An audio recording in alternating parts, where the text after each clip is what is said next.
Greetings, diners and our finite worlders and undertowers. I'm here together with a couple of my friends in the Collapse blogosphere that I've talked with on many occasions. Uh, Looking from I think it's from the far right of your screen. We've got Gail Tverberg here from our finite world, and Steve Ludlam from Economic Undertow. I am Ari from the Doomstead Diner, for those of you who don't know, and got together with Gail and Steve today to talk a little bit about her trip to China and then other issues that are coming up in the world of collapse as we move along here. So, Steve, I think you had some questions for Gail about what she was doing over there. Okay, well, actually, I have a new question. When you were out and about in China, could you see anything out there that would indicate that they're having serious economic problems over there?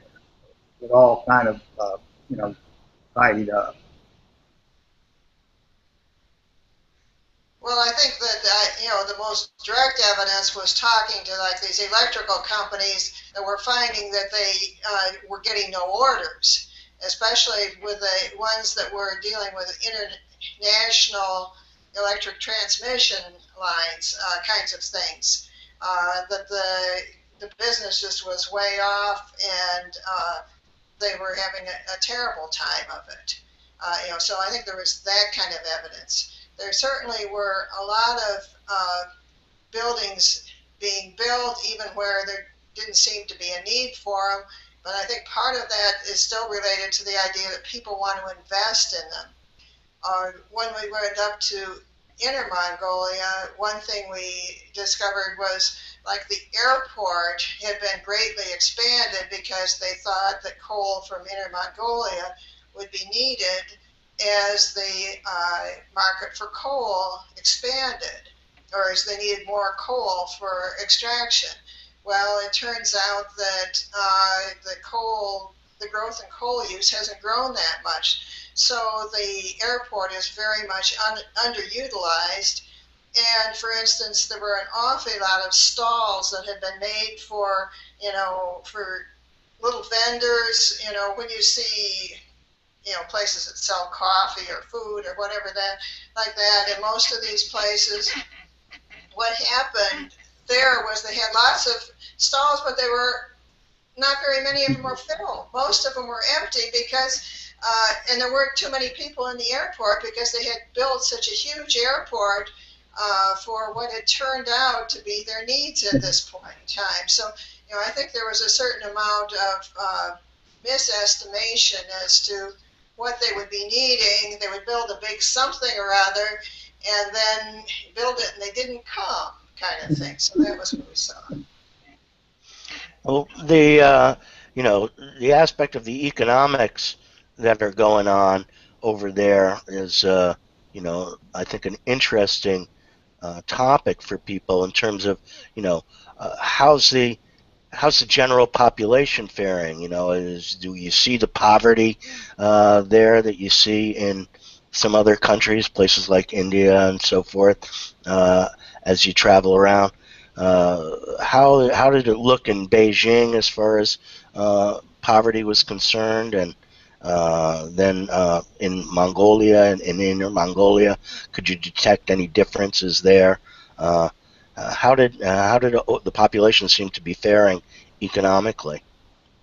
Well, I think the most direct kind of concerns I heard was from the college students who were concerned about not getting jobs in the oil industry because they weren't hiring, and that had to do with low prices. That's a kind of thing that you would hear.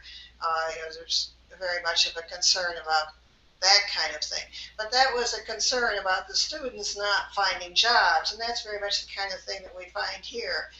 Uh, what I was surprised at is, as we drove around, you never saw the same kind of thing that you see in India with a lot of people that are clearly in a lot of poverty.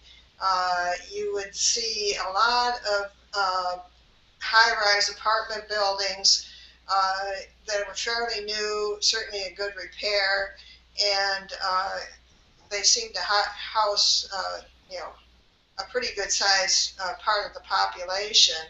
Um, and the impression you got was that people on average were doing pretty well. It was almost as though, the government had built all of these homes so that everybody would be doing pretty well. The question is whether they really have the income to pay for all of these homes that have been built. So I think my concern was more on the dead end of it. How in the world is the government going to be able to afford all of this stuff that they're actually providing to all of these people? uh, I just didn't see the kind of, really bad living conditions I've seen elsewhere. Well, they've definitely done a lot of their building uh, on a huge debt bubble. Yeah, There's no doubt there over time, and the question of when that bubble will pop is something everybody's always asking. And you have your China bulls and your China bears and so forth and so on, who look at that one way or another. Steve, you got any thoughts or insights on the debt bubble in China and how that's going to play out? Well, as long as China can export to the United States and to Europe, they're going to have a flow of funds into the country. They're going to have a flow of credit that they can leverage into funds for themselves. The problem is what do they do with the funds? I have a feeling a lot of the hard currency, the funds that flow in, it turns around and goes into banking havens, offshore accounts of British Virgin Islands, London, places like that.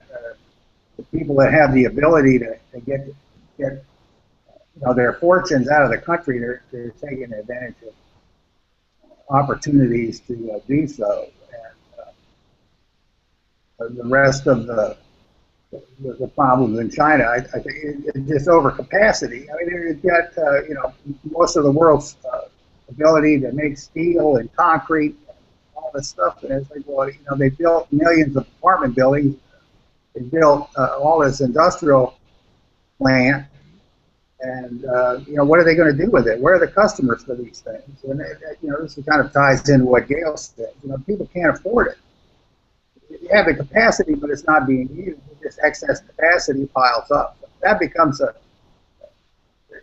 costs still have to be met. They have to borrow, hundreds of billions of yuan to build all these things, and it still has to be paid back by something. And the government says, well, you got to build some more, airports in Inner Mongolia. And it's like, well, how many airports do they need over there? I mean, it's like at some point it runs out of steam, and then you've got a problem because you don't have the return on any of this stuff.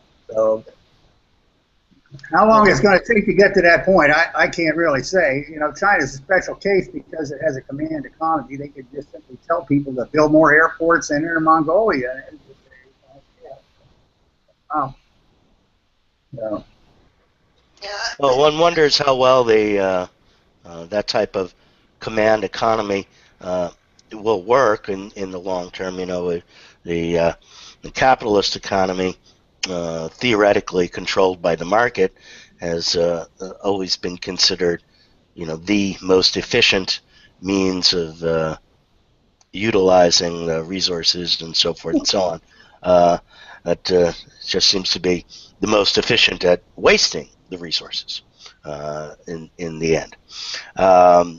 But anyway, so one of the issues that we were talking about is in terms of where do you find the poverty and what kind of migration is happening around China. It doesn't appear to be in the larger cities. What about out in the rural and agricultural areas?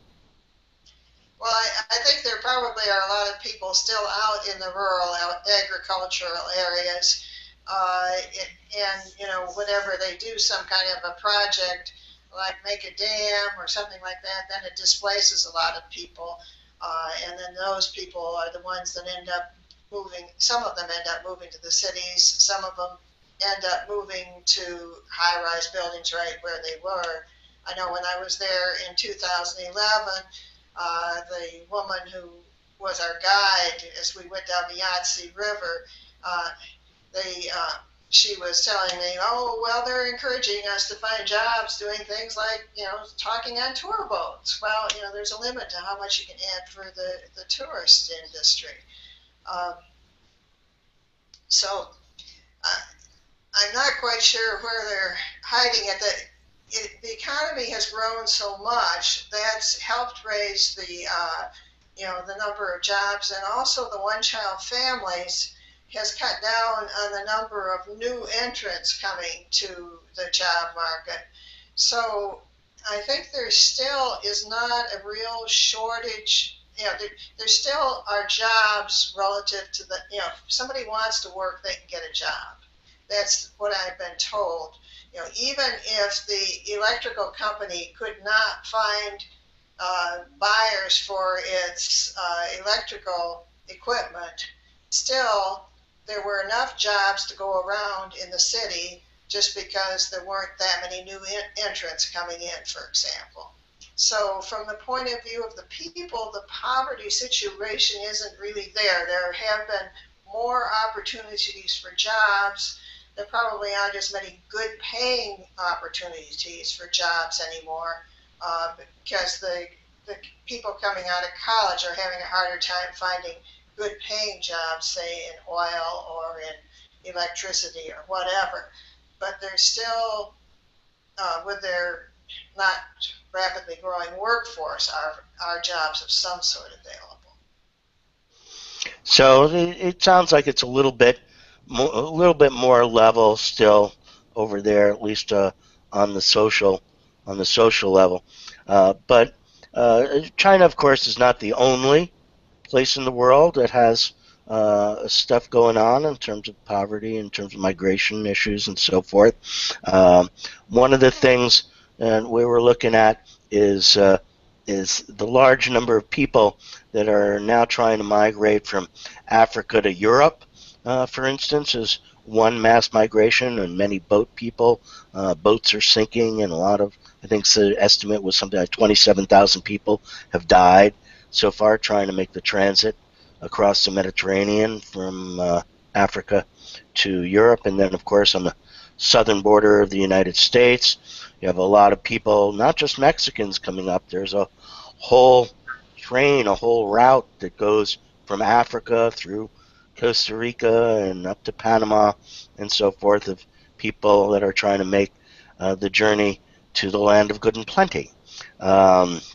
So I was wondering if you guys had some thoughts on the causes of this, where we're going with it, and so forth as time goes by. Steve, you want to pick up on that? Well, it's going to get worse. There's going to be more migrants. There's going to be migrants in the numbering in tens and hundreds of millions. Most of the one factor that underneath all of the migration is resource depletion, particularly in agriculture. So you have water shortages, you have droughts, you have topsoil degradation, you have reduced crops. Of course, you have population is ballooning in these countries as well. But people have to go somewhere. They're looking for something to eat, and they're not really wanting to go someplace because they want to get rich. They want to go someplace because their country is blown up. It's falling apart. There's wars. There's famine. Like South Sudan. And all this sort of thing spills over too. You have problems in Africa, like in Somalia, Ethiopia, Congo, and Western Africa, and then it expands into other areas. So you have a situation in Nigeria. It's not just in Nigeria, it's in the neighbors. And some of the people will migrate within the countries, but a lot of them just, let me out of here. I'm going to go see if I can get to some other place. And then you have problems in the Middle East. You got a war in Iraq. You got a war in Yemen. You got a war in Syria. Other countries are unstable. The Palestinian situation is unresolved. Millions of people, trying to find some place where they're not going to get killed. And at the same time, the big driver on a lot of this is crop failure, agricultural breakdown, changes in the way water is distributed. There's a problem in the Middle East. It's like the headwaters of the Tigris and Euphrates are in Turkey. So the Turks have been building dams like crazy, and it reduces the flow of water downstream. So you have a drought, then you have less irrigation water. So it's a problem that feeds on itself, and people wind up, doing everything they can to get away from it in untenable situations. But it's not just localized; it's starting to spread. So you have just about everywhere. I mean, you got a big drought in Brazil. We're not going to have Brazilian refugees on our doorstep, but the Brazilians are moving around in the country. I mean, I don't know what they're going to do in Sao Paulo if they don't get rain, because it's a big city.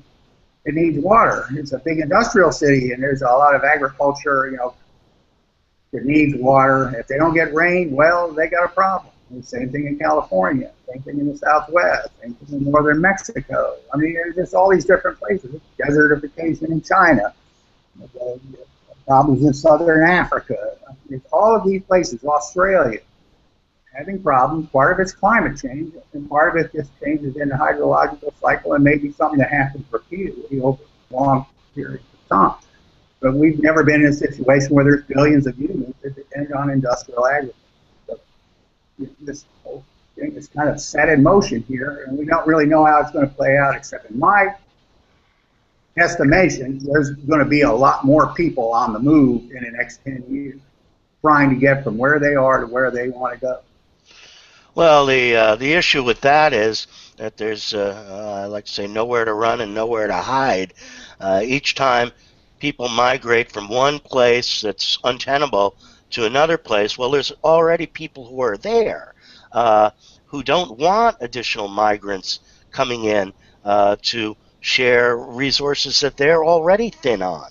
So each time this group of people or these groups of people move from one place to another, they just start to cause more problems and do more. They suck up more resources in that neighborhood. Well, in terms of this. It's a red hot political issue in Europe and also in the United States and Canada. It's like Canada and the U.S. have been places that have traditionally accepted lots of immigrants. And there's more and more people that say that's enough. We don't want any more. Where I have massive, maybe not massive, we have Europe, they have massive unemployment. We don't have the resources to deal with people that have no skill or ability. Basically, a lot of these migrants, they're not the best and brightest. They're agricultural laborers.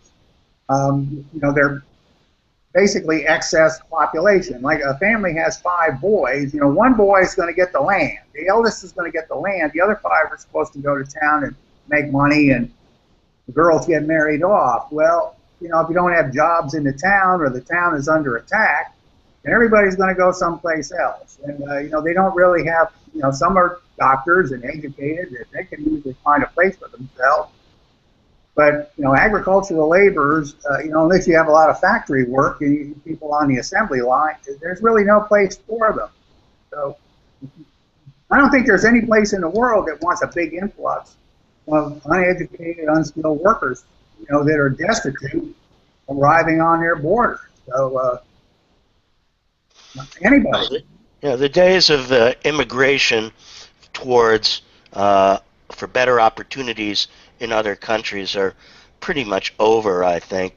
There's nowhere to really go that you're going to find much opportunity, if, as you say, especially if you're an unskilled and uneducated worker of some type. But frankly, even if you're skilled and educated, there's jobs are disappearing in places. Computer programmers, IT people can't find jobs and so forth.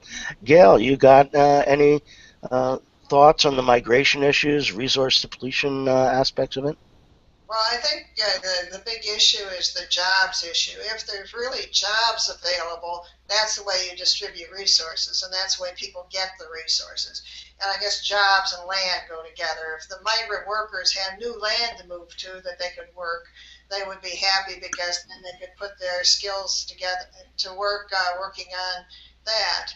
But when they don't have the jobs to go to, then there's a real problem. And that kind of connects with why China has been doing better. It's had such a surplus of jobs with all of these new businesses that have formed over there that they have been able to provide a lot of jobs for people.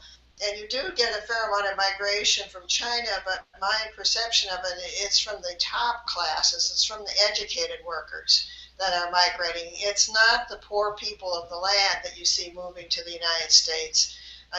It's somebody that's a more educated one, or at least maybe they'll be starting a restaurant or something. But they seem to do pretty well over here. If they do migrate, they've already got a college degree and such things. I think the migration from China is basically legal migration. It's different than the type of migration that's coming in from Africa and South America and so forth. These are people who are undocumented and just trying to get into the country by any means they possibly can, and trying to escape what was an untenable situation wherever they came from.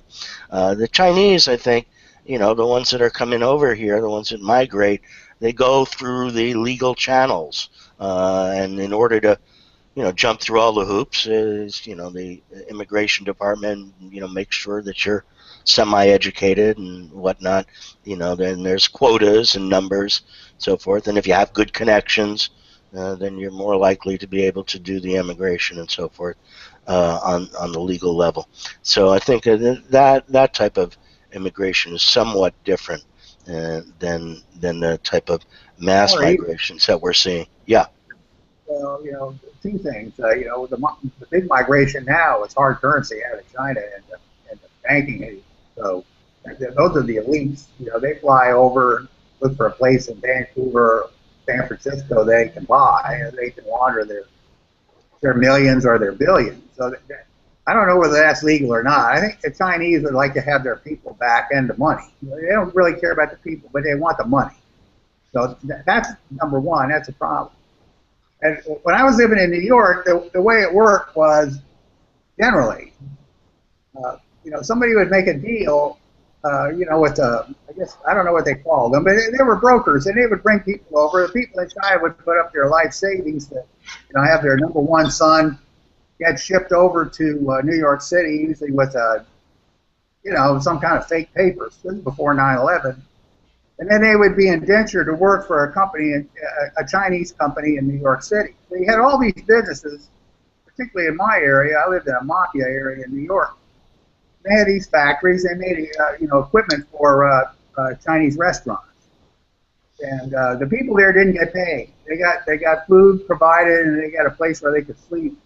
And they had to work for these companies, in order to pay off to pay back the people in China who shipped into the United States. So there was a big flow of Chinese coming.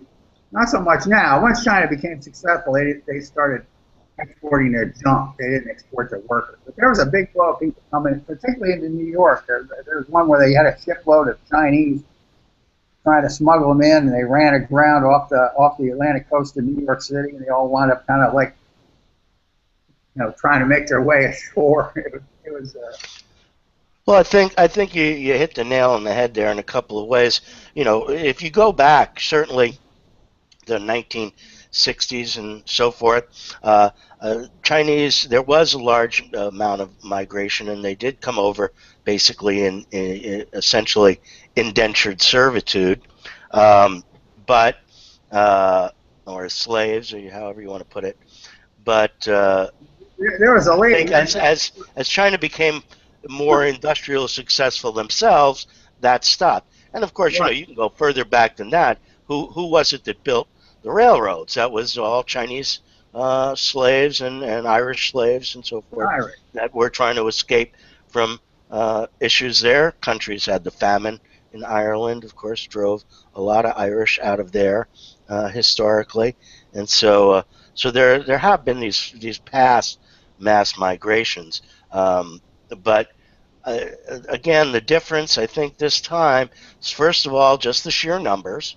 Um, people in the billions trying to move around, and so that means even if it's just 10% of them or something like that, you're still talking hundreds of millions of people.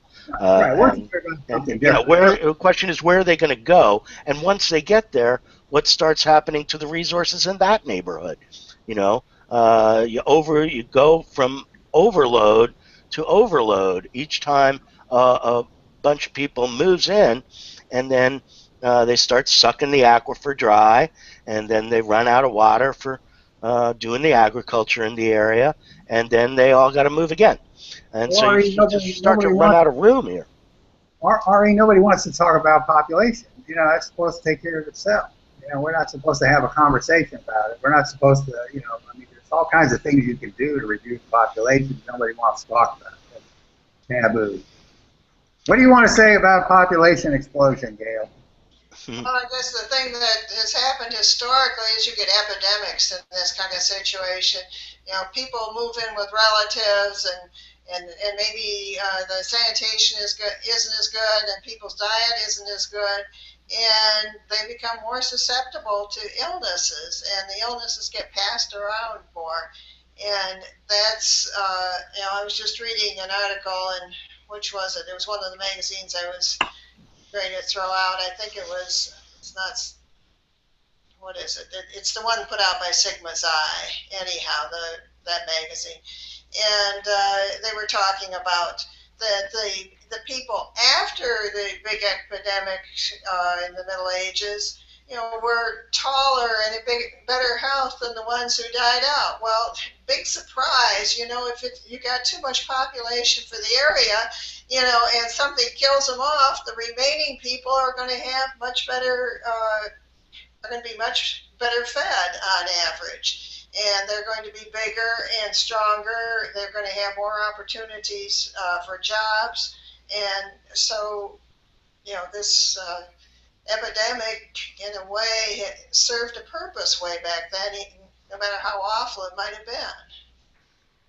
Yeah, and this is the blowback or the consequences of modern medicine, which people look at as oh, it's all good that we have these things that keep us alive longer, that prevent diseases and so forth, increase or decrease child mortality, but all of those things just serve to keep putting on more and more population pressure, and eventually you're going to see some type of a breakdown in that. And of course, you're seeing that breakdown all throughout the Middle East and the areas where the resources are under the most pressure in terms of population and whatnot. So, those areas, of course, are the worst hit and the ones feeling it first. But it's not going to stop there. We're already talking about the issues that you mentioned in Brazil with São Paulo, and there's just tens of millions of people in that area. And are they all going to move over to Rio? Well, Rio has water issues too. Are they all going to move back out into the Amazon? Well, that's probably not very likely either. So you can see problems coming down the pipe. Here in the United States, we've got California that's already under tremendous water pressure, and then you've got Las Vegas, Nevada. That depends on water from Lake Mead, which is rapidly decreasing in its height to the point where it threatens electricity production from the Hoover Dam, and that electricity is used to power Vegas, and a lot of it is shipped out to California as well. I think something like 10% of the total electric power. So So these are questions that are going to cause problems over time, and it all, of course, stems back to energy, and it's our dependence on energy and fossil fuel energy in particular.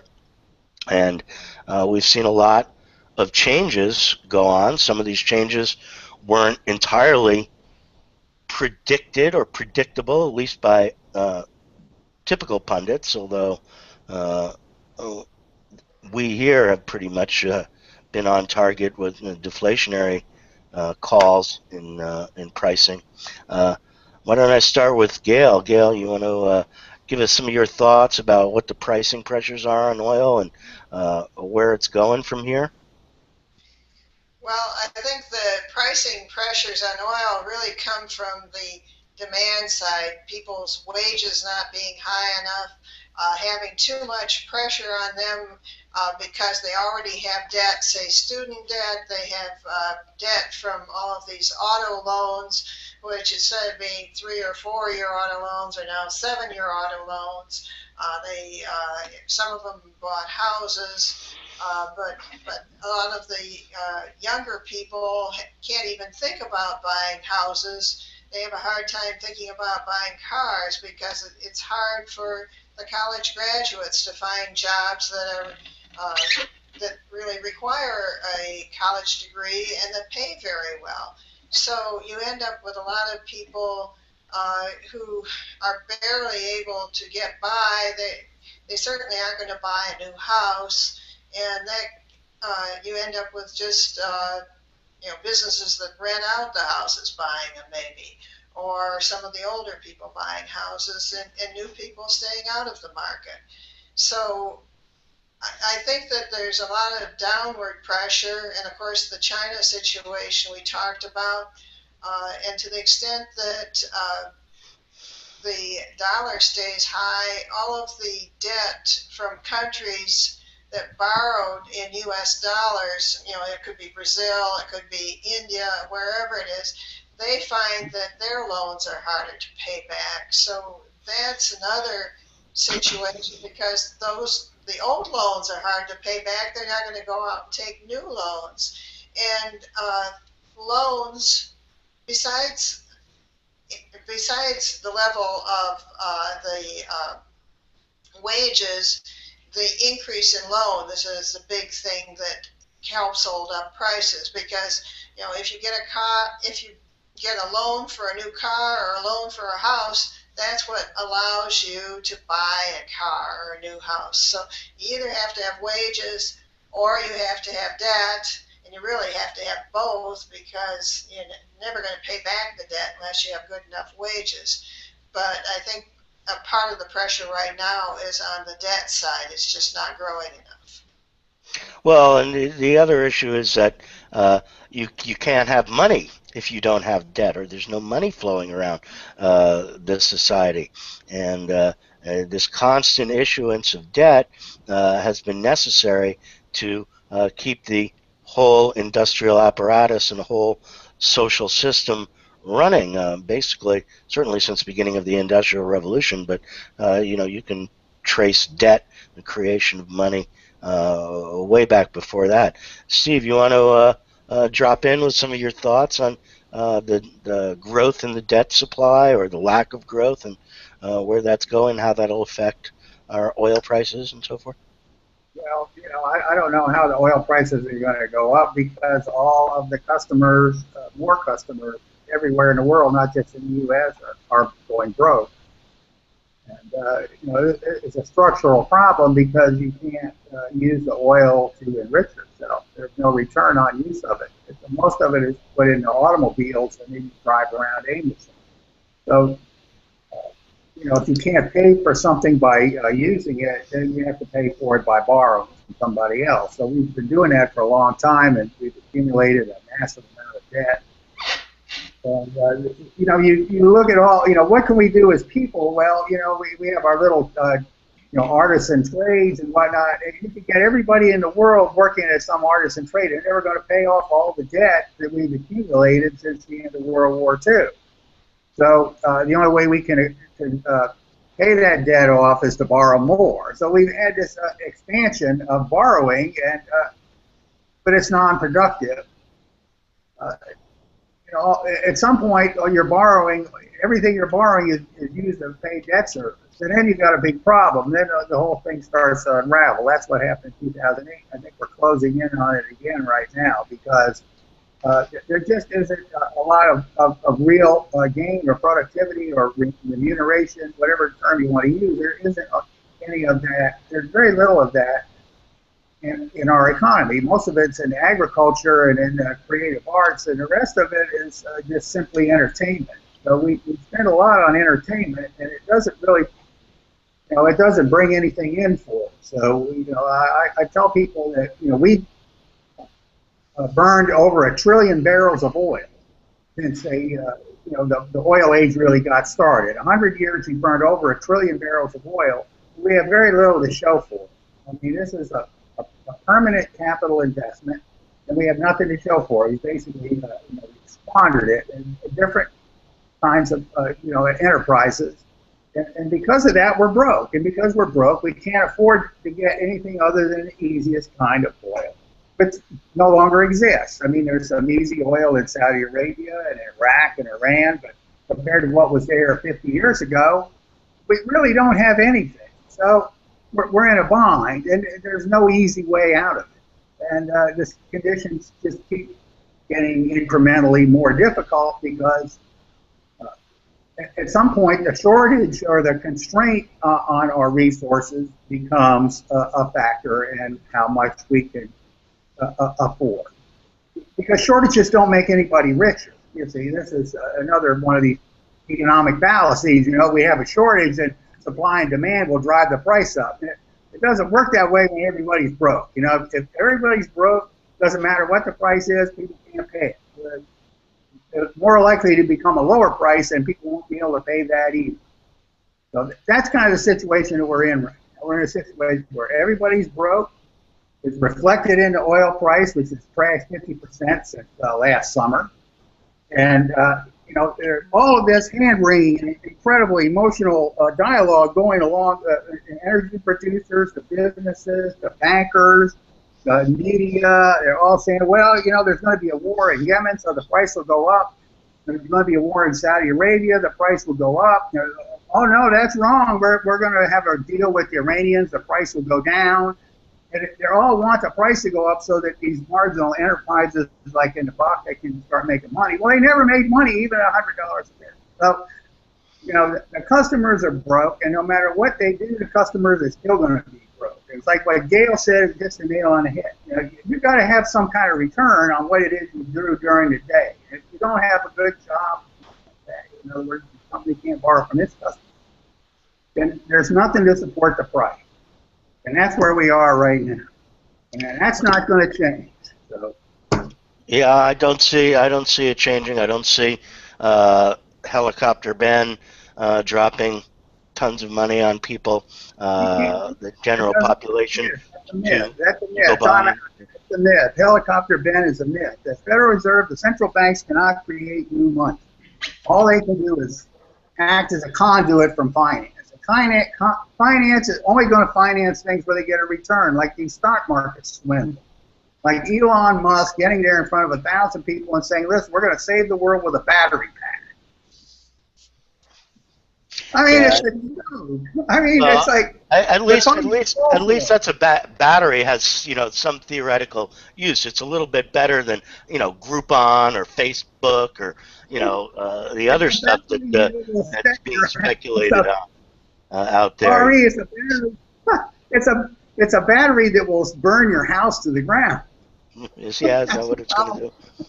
I don't know. Yeah, I'm not a huge fan of techno solutions coming to the rescue here. I know a lot of our readers, believe in EVs and electric vehicles, and that we can make a transition over to this sort of stuff away from using liquid fuels, but I don't see that, especially with a decaying electrical infrastructure over here already, to try to convert the fleet of cars and trucks to electric and then provide enough power for them all. I don't see that as very likely scenario. What about you, Gail? You got any thoughts on, how uh, renewables or electric substitution or any of that stuff might affect the equation here as we move along? Well, as I see it, is our big problem right now is that all of the types of electricity we have, well, and other kinds of fuels, our oil too, has been too high priced for the consumer. And we really don't have any renewable solutions that are lower priced. If what we need for electricity is 4 cent a kilowatt hour electricity or less, we need cheap electricity. But we really need, we've got an awful lot of cars built right now and trucks and such things and construction equipment. And what we need is energy sources that match the things we already have built. I don't see renewables as working just because of that huge transitional cost that you would have to try to build out your new infrastructure. And of course, the other thing people forget about when they talk about the renewables or electric cars saving us is they forget that the government isn't going to be able to keep up the roads. If you've got an electric car and it doesn't have a road to go on, it has a real problem. And so does a gasoline powered car. But that's going to be as much of a problem as any other. I see it is that keeping the roads is up. I was just reading that what do they call it, the trust fund for the U.S. federal government program is expected to run short of funds, stop being able to fund the local road programs, and because of these budget cuts and such, this is going to be an upcoming problem in the next few months. Well, Gail, So part of it too. Gail, you've seen things about what's happening in the fracking zones, like in North Dakota and Texas, places where they use lots of trucks, heavy trucks, transport equipment and fracking fluids, and take the oil out. When they're done, the road maintenance costs are higher than what the states can get out of royalty, because the trucks basically destroy the roads. There are thousands of heavy trucks in these areas running pretty much 24 hours a day, and it destroys the roads. Well, the whole infrastructure aspect that the car's economy depends on, is something a lot of people tend to forget when you look at this whole problem. It's not just substituting one type of vehicle for another. In the case of electrics and so forth, you have the issue of all that road maintenance and the taxation that needs to be done in order for the states or local municipalities to have enough money to do their road maintenance and so forth. And then, of course, if you have fewer people driving fewer miles, paying less gas taxes as a result, this starts to defund the way in which the Highway Trust Fund was funded, basically, which is out of taxation revenues from at the pump stuff. So low prices have a blowback effect there as well, and finding money to do the road maintenance becomes increasingly more difficult. But of course, what they continue to do is, borrow more money. The government issues more and more treasury bonds, which the banks buy, and so this puts more and more money into circulation. And it's the only place where I think you're still seeing large scale borrowing is from governments. And the question is, when do the governments become unable to borrow anymore? They can make their, you talk about this all the time, Steve, that, the United States, fascist states of America, as I like to call it, has its own credit system, can create its own money, essentially out of that and out of thin air. But when does that system break down of constantly creating more and more credit for and the government borrowing more and more money? Insolvent is when you have more claims than you have customers. So it breaks down when every bit of your borrowing capacity is used to pay service on the debt that already exists. You call it a Minsky moment or whatever. You know, systemic insolvency. That's when it happens. When you're every bit of your borrowing capacity is used to pay.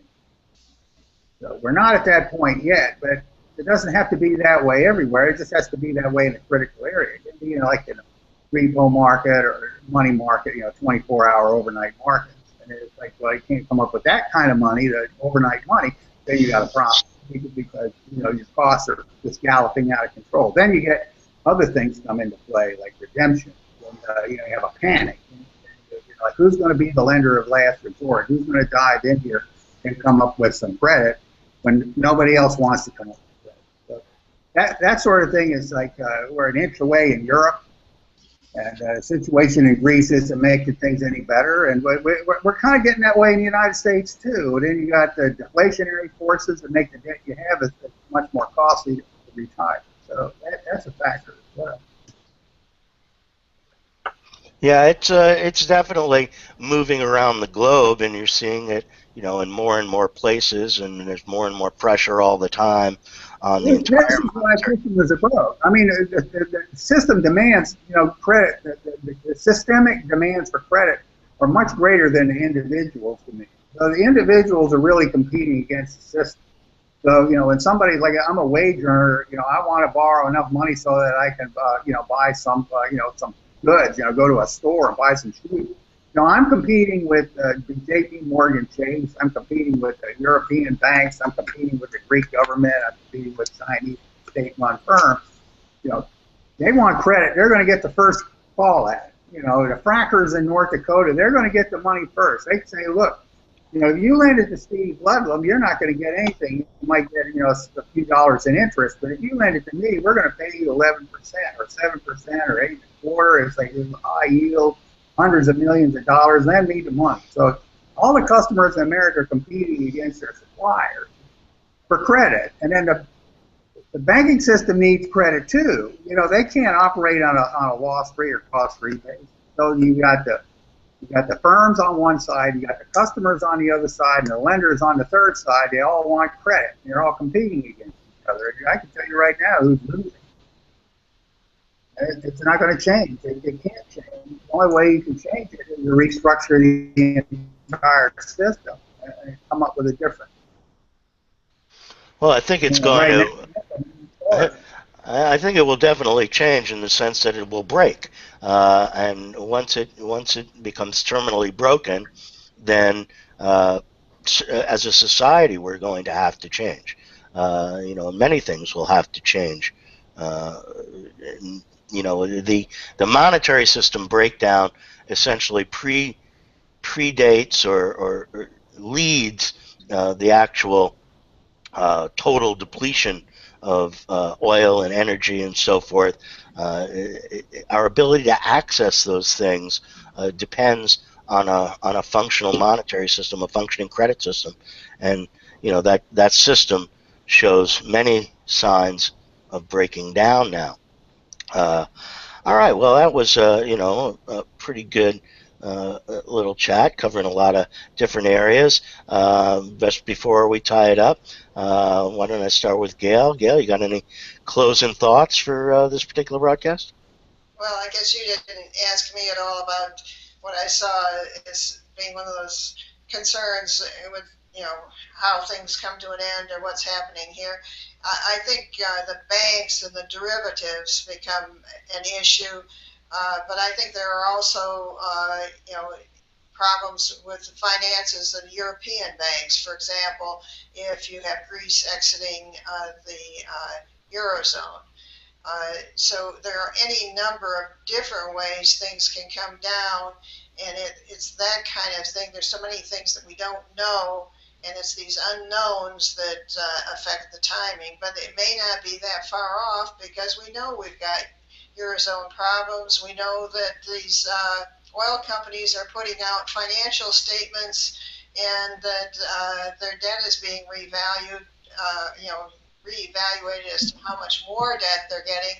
And, it's a matter of months before they get their credit cut back as opposed to years. So, they're not going to be able to hire new rigs once they get it cut back. So even if the price does bounce back up again, they're likely to be still have problems. So these things are going to play out over a period of time, but it's hard to know exactly how those pieces exactly come together. Yeah, it's going to take time, and I often call it a domino effect, or use that analogy of dominoes, as you see one fall after the other, and then the cascade moves along. But it doesn't. It's like a very big set of dominoes. It doesn't happen everywhere at the same time, and it takes a while to move all the way around through the entire system. Steve, how about yourself? You got any final thoughts on where we're going here? Well, we already have the first evidence of credit breakdown is a crashing oil price. Oil is so important that something happens in that market, you got to pay attention. So obviously the whole thing is being walled off. They built a nice partition in front of it, paint it. Oil price problem. We don't have any oil price problem. Plus the price is going to go back up anyway.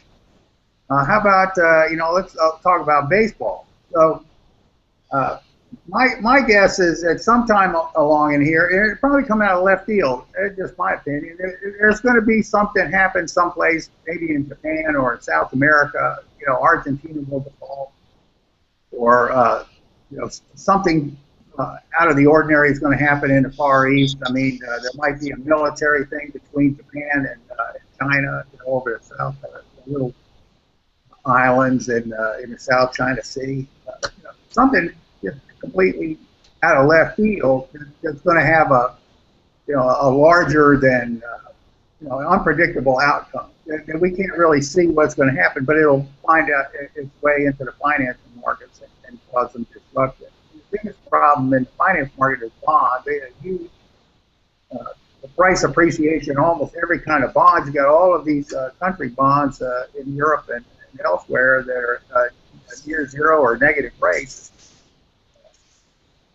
That's indicating right there that you've got deflation, that you're going to have a big problem. And bond markets tend to be pretty prescient.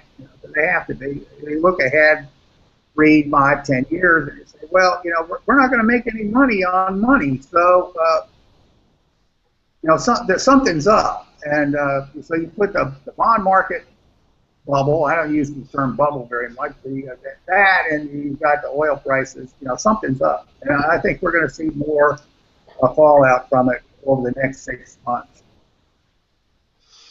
Well, I think a lot of people are talking about this time as being the crunch time. That we're 2015 here is a watershed year that many things will change.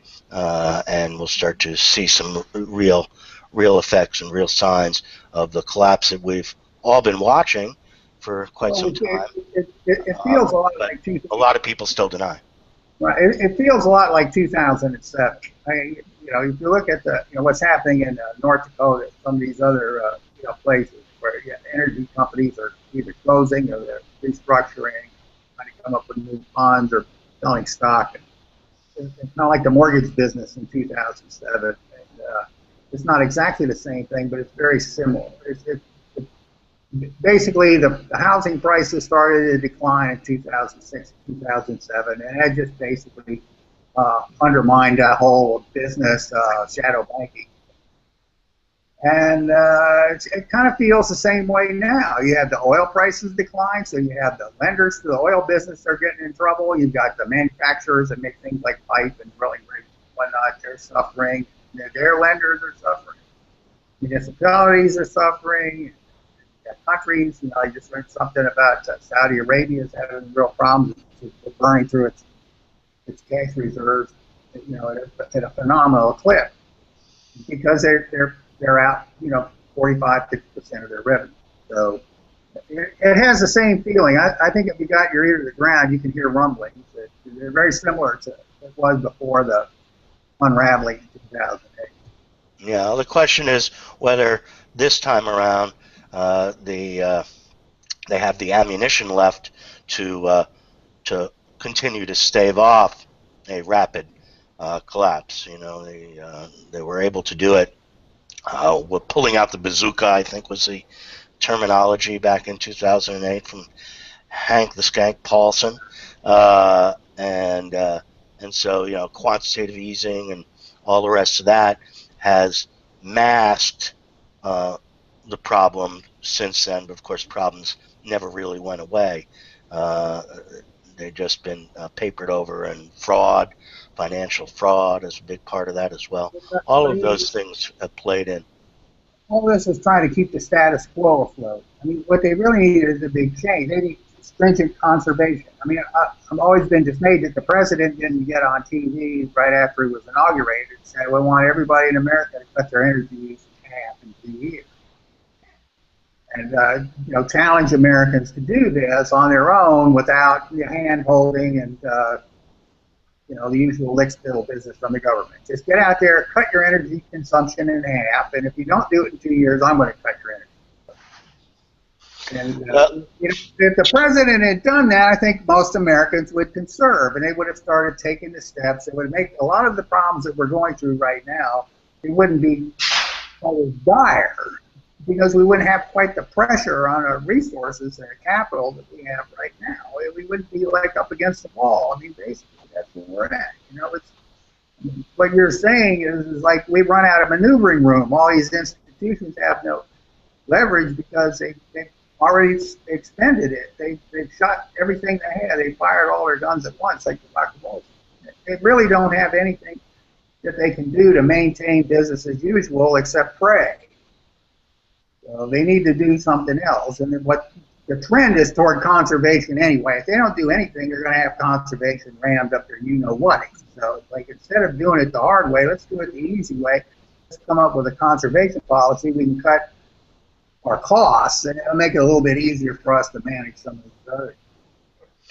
Well, I think I'm not going to say anymore. That's it. Yeah, all right. I think at the political level, the things that you're talking about, to conservation and being wise about how we husband our resources as time moves on, so we're not thrown up against the wall.